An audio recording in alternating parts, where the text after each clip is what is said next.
guys, Willie here with W.T.F car reviews, and today we're reviewing the all-new 2026 Hyundai Elantra SEL Sport. And for those of you guys who don't know, the Elantra has been Hyundai's compact car since 1990. The 7th generation Elantra that you see here has been with us since 2021, facelifted for the 2024 model year, and for 2026, last year's SEL convenience trim is replaced with this year's SEL Sport that you see here, sitting about $1,100 above the base SE, but with some added goodies both inside and out, adding black 17-inch wheels, a glossy black rear spoiler, leatherette steering wheel, dual zone automatic climate control, and a wireless charging pad, starting at $23,750. What else do we get for that money? Let's jump right in. So first thing we notice, the LED daytime running lights are not actually swooping in real life, just the way the camera picks up the LEDs, with LED projector headlamps for the high and low beam. Nice black contrast for the grille, differentiating this white metallic paint color very nicely. Hopefully you pick up the sparkles here in the Florida sun. And the Elantra has that typical V-shaped hood, making it really easy to point and shoot and center this vehicle in its lane. The wheel and tire setup, since we have the SEL Sport here, we get these black 17-inch rims, which are an upgrade compared to the 16s that you get in the base SE, wrapped in Come Home Majesty Solus all-season tires. Dimensions are 225/45 R17. The 45 sidewall should keep the ride quality nice and plush, probably not as plush as the base SE, but these black 17-inch wheels definitely look significantly more premium. With body color trim for the wheel well area, splash guard up front, nice body lines for the door area, smart access for the driver and front passenger, black contrasted mirror cap, black window trim, and black pillars. We get a black shark fin style antenna up top. I'll take a step back here. Hopefully you can pick up the side profile on this 2026 Elantra SEL Sport. Let's take a quick look at this window sticker, see what we get with the 2026 Elantra SEL Sport, starting at $23,750. The Serenity white paint, $500. Pause to take a look at the rest of these small options and features. Standard features, pause to take a look.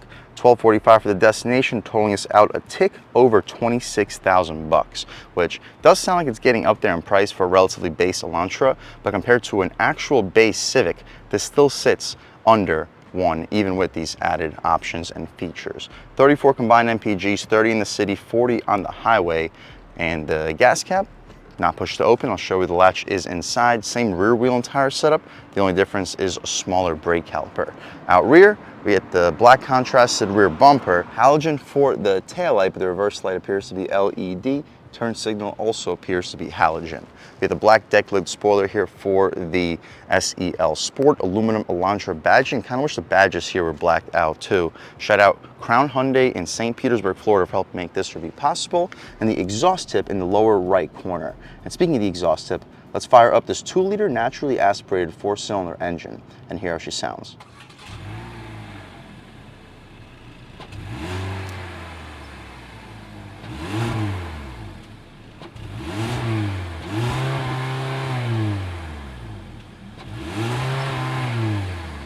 All right guys, that was the sound of the naturally aspirated 2-liter 4-cylinder engine sold by Hyundai for the 2026 Elantra.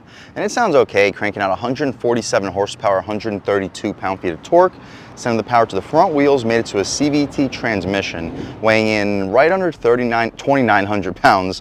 You can expect the mid to high 8-second 0 to 60 time. So not the best performance, but averaging almost 35 combined miles per gallon, even without the hybrid model. What you see is basically what we get. We can shut this hood right down, take a step back and walk around this 2026 Elantra SEL Sport one more time. Let's take a step inside and see what we get with this sub $24,000 base price. If I didn't mention, we have blind spot monitoring on the mirrors up top, just hard plastic, dual speakers on the door panel, soft touch in the center, and a soft injection molded plastic armrest. Auto one-touch driver window, power window for the rest of the four-way adjustable mirrors, plastic door handle, no step-in plate. We get a trunk release and our gas cap release, and decently bolstered seats. They're cloth fabric. You can recline them, drop, lift, and slide with latches. But taking a step inside, we can really check it out. So foot on the brake, engine start, stop, and everything fires right to life. So as we mentioned, not a whole lot changes here compared to the base SE. Saw outside the black wheels, black spoiler. We also get this leatherette steering wheel, which feels very premium. It's something you're gonna be touching just about all the time while driving. So it is nice to get something a little bit more premium. Fat 10 and 2, perfect 9 and 3, rubberized horn, loud and aggressive horn, do a window check. I'm sure we don't get dual panes. We don't get dual panes. We didn't have them in the Elantra N, so it wouldn't be expected. They're not here on the relatively base SEL Sport. Voice commands, AM, FM, Sirius, volume and skip, hang up and answer your phone calls, and favorites. On the right side, adaptive cruise control and lane keep assist with its adjustments. And you can adjust this infotainment screen with user settings, the tire pressure, advanced safety screen, and the trip computer. My personal favorite to leave it at all times would be the tire pressure, digital speedo to the left, and attack to the right. Temperature outside, mileage, fuel level on the left side, and coolant temperature on the right.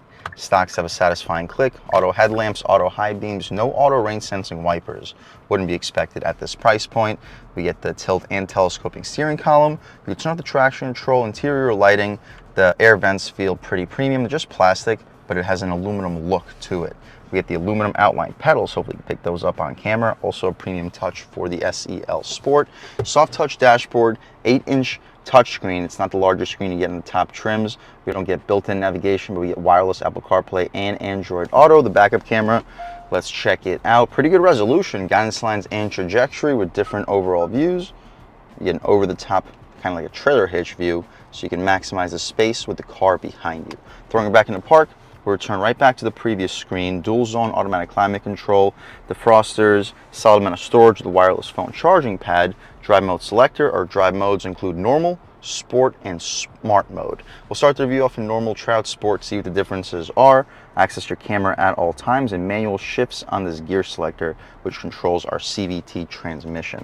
The cup holders, you get this insert for 16-ounce bottles. You'll fit 24, maybe 32s, and you'll easily fit 32s behind it. We get a traditional parking brake, which is solid. This grab handle, which is, I guess, convenient for certain things, inconvenient for other activities. We get a nice soft padded injection molded plastic armrest with a solid amount of storage, just like the N-Line we reviewed. You'll fit 6, maybe 7 12-ounce cans. The glove box is not damped or lined felt. You'll fit 20 license plates. Should be able to fit 2 pairs of shoes, 5 or 6 Harry Potter books. We get a thin framed rearview mirror. It's not auto dimming. You got to pull this flappy thing to dim it. Interior lights appear to be LED. No sunroof, and that's about it for the front seat, at least for this 2026 Elantra SEL Sport. Let's take a step out back, see how much space is offered back here, as well as the overall quality of the material. So hard plastic all throughout this door panel, except for the center portion. I kind of wish they flip-flopped the center portion with this hard plastic area, since that's where you're going to be resting your arm. Plastic door handle, speaker, the seats, the padding goes all the way out to the door frame, so very comfortable and couch-like with solid looking legroom. I'm a little bit over 6 feet tall, sitting behind my seat settings, and wow, I got 5 inches of knee room. This might be the most spacious compact sedan in its class. Unfortunately, no air vents, wouldn't be expected with a relatively low trim, especially considering the N we reviewed didn't have air vents. 2 USB-C ports, unfortunately no map pockets. Interior lights back here appears to be LED. We get a hook on the driver's side grab handle, no hook on the passenger side, and no center cubby armrest. That's about it for the second row. Let's take a step out towards the cargo space, see how much space is offered back there, and then take this 2026 Elantra SEL Sport out for a drive. So we get a slight hydraulic chute to help us open the trunk. Unfortunately, no covers for the hinges, so if you load anything up higher than that, be ready to crush it. And a large cargo space. I'll leave a link right over here, show you exactly how much there is. Large opening, additional cubbies in the corners for grocery bags, so they're not sliding around, and the wheel wells don't protrude a lot. So you fold these seats down 60-40 split. I'd expect you to fit around the 55-60 inch TV back here. This is a larger pass-through compared to what we just saw in the Sonata reviewed in this channel. Secret storage, not the hybrid here, so we should have a decent amount. Yep, a little bit around our spare tire. Hopefully you can pick it up on camera with our Fix-A-Flat kit. We can shut this trunk right down, take a step back, and walk around this 2026 Elantra SEL Sport one more time. Of course, it's not going to blow you away in just about any regard, but it's a nice looking sedan starting under 24,000 bucks. The white metallic paint color, the black accents, and a pretty loaded interior for the money. Performance-wise, let's take it out for a drive and see what it's got. All right, guys, now just about seeing everything we need to see with the inside and outside of the all-new 2026 Hyundai Elantra SEL Sport. Let's take it out for a drive and see what it's got. My first impressions, the throttle response is very good with this naturally aspirated 4-cylinder. It's not going to blow you away once you actually lean into it, but it feels good off the line. Ride quality feels very good with these 45 sidewall tires. I'm sure it'll feel significantly better if we had something a little bit beefier like on the SE, but definitely no complaints even for what we have here. Yeah, good throttle response. Brakes feel good. You take a step out here, lean into it about halfway.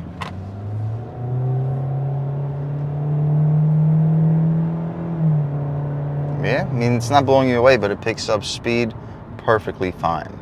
Try it out in sport mode, see what changes up. The gauge display gets red accents. Steering feels about the same, but sure, it gets a tiny bit heavier.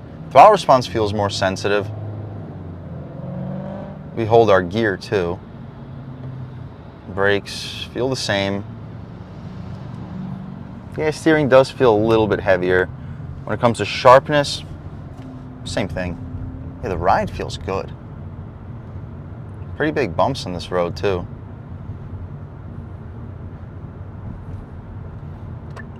Throw it in a little quicker than we should, some big bumps. Wow, the ride is really good. Good response in sport mode, and no complaints with the brakes. Looks like a good spot to try one out off the line on the gas. Woo. I mean, yeah, it's not blowing you away, but it feels fine in sport. Brakes feel good, handling. Not bad, wow. That actually handled a little bit better than the Sonata N-Line we just reviewed in this channel. Not a lot of push whatsoever. Sure, it's not as good as the Elantra N, but it's pretty close. On the gas.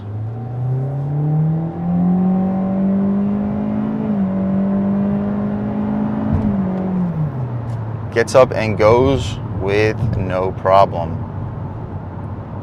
Brakes feel good. Throwing it in a little quicker than we should. Really not bad at all. Halfway. It's a little bit overly sensitive in sport mode. We can take it out of sport. Try it out in smart, which is like Hyundai's eco mode. Slow down a little bit. Try out a moving pull. See how the throttle changes up. About halfway.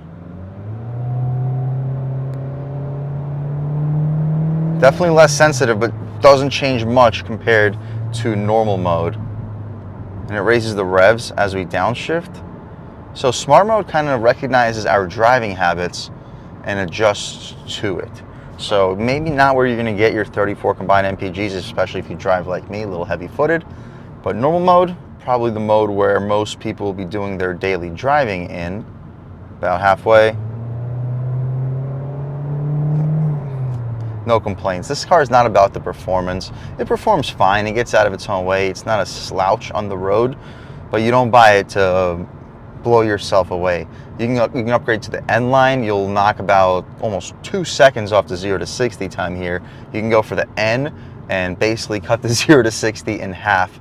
Both of those are very good performance vehicles. This is a very good vehicle because it's still based on the same platform as those, just without really any of the performance. Hopefully you picked up the turning radius and light throttle. Performance feels fine. The steering feels super sharp and direct.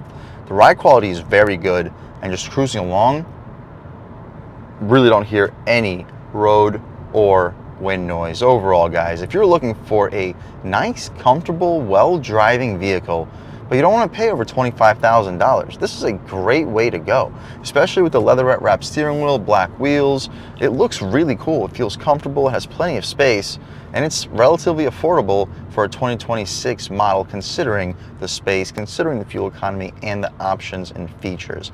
No, it will not blow you away in just about any regard, but it is a very solid vehicle at just about everything it does. If that's what you're looking for, guys, between the $23,000 to $27,000 price point, I would 100% recommend checking out the 2026 Hyundai Elantra SEL Sport. If you're looking for something a little bit more performance oriented, upgrade, pay a couple $1,000 more for the N-Line, and you'll definitely thank yourself for it. If you want something that's actually performance oriented, pay about an additional $10,000 and go for the N. But either way, this 2026 Elantra is on a fantastic platform, and I would 100% recommend checking one out. And a big thanks to Brian and the rest of the management and staff here at Crown Hyundai in St. Petersburg, Florida for helping make this review possible.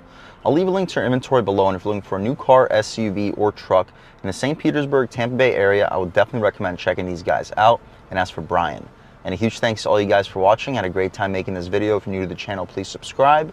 If you've already subscribed, thank you so much. You guys know the channel is just not possible without you, and I really appreciate the constant support. But again, if you haven't subscribed yet, please subscribe. Leave a like too. It really helps me out, the YouTube algorithm. That's how these videos get promoted to new people.